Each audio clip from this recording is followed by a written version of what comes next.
হাইকোর্টের নির্দেশে বাতিল ওবিসি সার্টিফিকেট এসআইআর নথি হিসাবে গ্রাহ্য করবে না কমিশন। এসআইআর এ প্রামাণ্য নথি হিসাবে গ্রাহ্য নয় 2010-এর পর ইস্যু করা ওবিসি সার্টিফিকেট। ডিএম তথা জেলা নির্বাচনী আধিকারিক ডিইওদের জানিয়ে দিল কমিশন।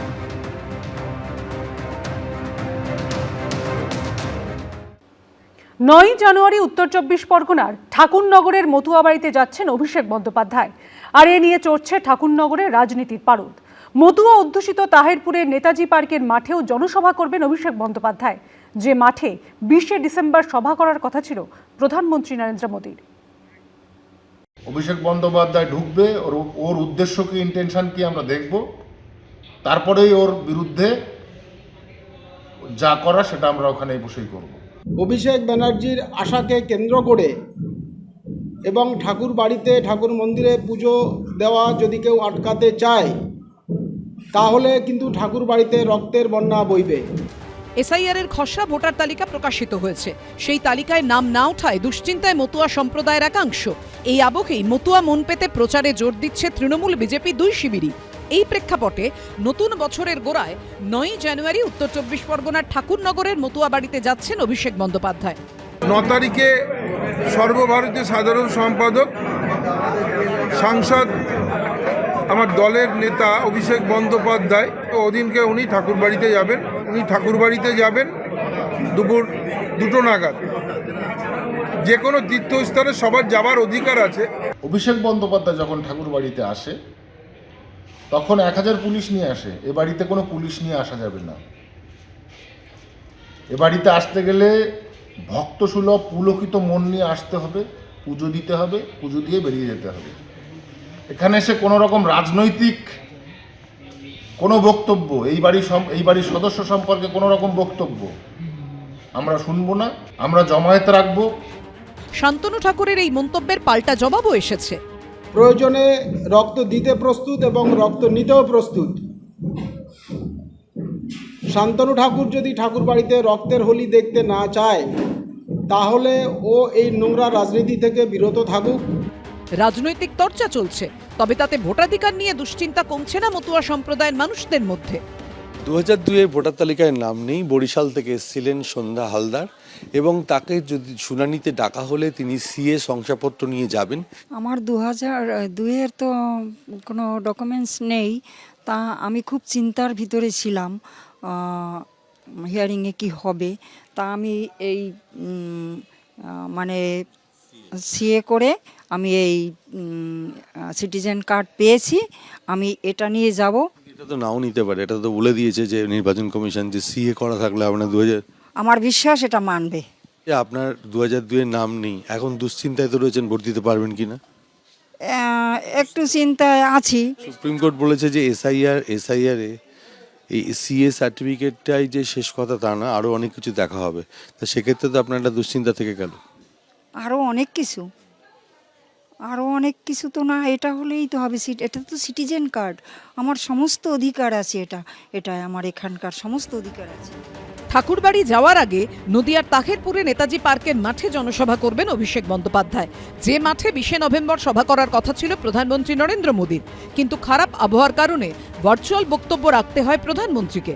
সমীরণ পাল ও সুজিত মণ্ডলের রিপোর্ট, এবিপি আনন্দ। রাজ্য জুড়ে এসআইআর এর শুনানি চলছে, আর এর মধ্যেই বাঁকুড়ার বাসিন্দা এক ক্যান্সার আক্রান্তকে হেনস্থার অভিযোগ তুলল তৃণমূল। স্থানীয় তৃণমূল কাউন্সিলরের দাবি, কলকাতায় চিকিৎসাধীন থাকায় বাঁকুড়া শুনানি কেন্দ্রে হাজির হতে পারেননি রোগী।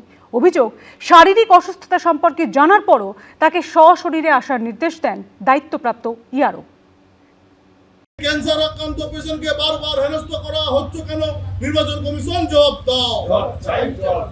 কেউ ভালোমতো কথা বলতে পারেন না, কারো সদ্য অস্ত্রোপচার হয়েছে, কাউকে তো পায়ে প্লাস্টার করা অবস্থাতেই আসতে হয়েছে। এসআইআর এর শুনানিতে জেলায় জেলায় এমনই সব ছবি ধরা পড়েছে, উঠছে হেনস্থার অভিযোগ। এই আবহে এবার বাঁকুড়ার 2 নম্বর ওয়ার্ডের কেরানি বাজারে এক ক্যান্সার আক্রান্তকে হেনস্থার অভিযোগ তুলল তৃণমূল। স্থানীয় তৃণমূল কাউন্সিলরের দাবি, এনুমারেশন ফর্মে ত্রুটি থাকায় ক্যান্সার আক্রান্ত এই রোগীর ডাক পড়েছে শুনানির জন্য, কিন্তু কলকাতায় চিকিৎসাধীন থাকায় বুধবার বাঁকুড়ায় শুনানি কেন্দ্রে হাজির হতে পারেননি তিনি। স্বামীর কলকাতায় চিকিৎসা চলায় শুনানিতে যাওয়া সম্ভব নয় বলে জানিয়েছেন তার স্ত্রীও। উনি গত 3 বছর যাবৎ টাটা এবং অ্যাপোলো হসপিটালে ব্রেন ক্যান্সারের চিকিৎসাধীন। এমতো অবস্থায় ওনার পক্ষে বাঁকুড়ায় হাজির হওয়া সম্ভবপর নয়।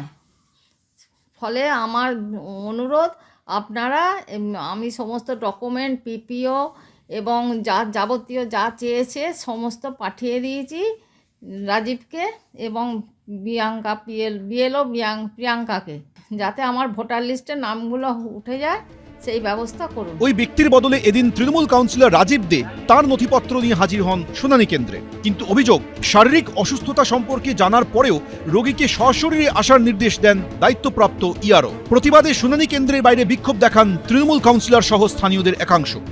এখানে যে যিনি ইআরও আছেন আজকে অ্যাডওয়ার্ড হলে, ওনাকে আমরা জিজ্ঞেস করলাম যে উনি তো সমস্ত প্রয়োজনীয় নথি আমাকে দিয়েছে। উনি বলছেন না, ওনাকে এসআর এর যেহেতু ওনার নোটিশ গেছে, ওনাকে সশরীরে হাজির হতে হবে।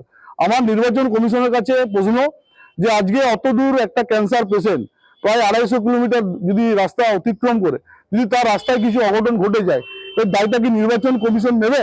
কার চাপে নির্বাচন কমিশন আজকে এই কাজটা করছে? আমার মনে হয় এটা আমাদেরকে সেই সব ক্ষেত্রে ইলেকশন কমিশন নিশ্চয়ই গাইডলাইন দেবে। এই যে অসুস্থ বা বয়স্ক লোকদের জন্য, প্রচন্ড বয়স্ক লোকদের রাস্তা বলে তাদের ঘরে গিয়ে করবে। এটা তৃণমূল কংগ্রেস আন্দোলন করে, কারণ সেটা অনৈতিক অভিযোগ। এই বিষয়ে মুখ খুলতে চাননি দায়িত্বপ্রাপ্ত আধিকারিকরা। অন্যদিকে নন্দীগ্রাম 1 নম্বর ব্লকের ষাটোর্ধ্ব বাহারুন বিবি পা ভাঙা, কিন্তু শুনানিতে ডাক পড়ায় আসতেই হয়েছে। টোটোয় করে অসুস্থ মাকে নিয়ে এসেছেন ছেলে। আর বয়স প্রায় 60-65 বছর। ওনার পাটা ফ্র্যাকচার হয়ে গেছে, পড়ে গেছিল বাথরুমে গিয়ে, আর কোমরে লেগেছে, যার জন্য অসুস্থ অবস্থায় তো 3 তলার উপরে তো উঠতে পারবে না, যার কালীন গাড়িতে করে নিয়ে বাইরে নিচে থেকে কাজগুলো করেছে। ওখানে এনি পেশেন্ট আছেন, ঠিক আছে, ওই জন্য উপর থেকে দেখতে এলাম, ডকুমেন্ট সব ঠিক আছে। এদিকে অসুস্থদের বাড়িতেই শুনানির ব্যবস্থা করার দাবিতে মুখ্য নির্বাচনী আধিকারিককে চিঠি লিখেছে সার্ভিস ডক্টরস ফোরাম। আমরা সার্ভিস ডক্টরস ফোরামের পক্ষ থেকে পশ্চিমবঙ্গের নির্বাচন কমিশনকে আমরা আজকে মেল করলাম, চিঠি করলাম। আমরা দেখছি কয়েকদিন ধরে যে হিয়ারিং এর নামে যে চূড়ান্ত একটা অমানবিক একটা পদ্ধতি, একটা প্রক্রিয়া চলছে বিভিন্ন জায়গায়।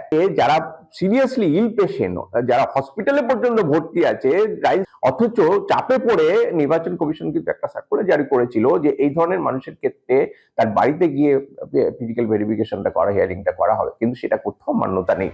সব মিলিয়ে এসআইআর এর শুনানি চলার মধ্যেই একের পর এক ভোগান্তির অভিযোগও সামনে আসছে। পূর্ণেন্দু সিংহ, বিটন চক্রবর্তী, এবিপি আনন্দ। এবিপি আনন্দ, এগিয়ে থাকে, এগিয়ে রাখে।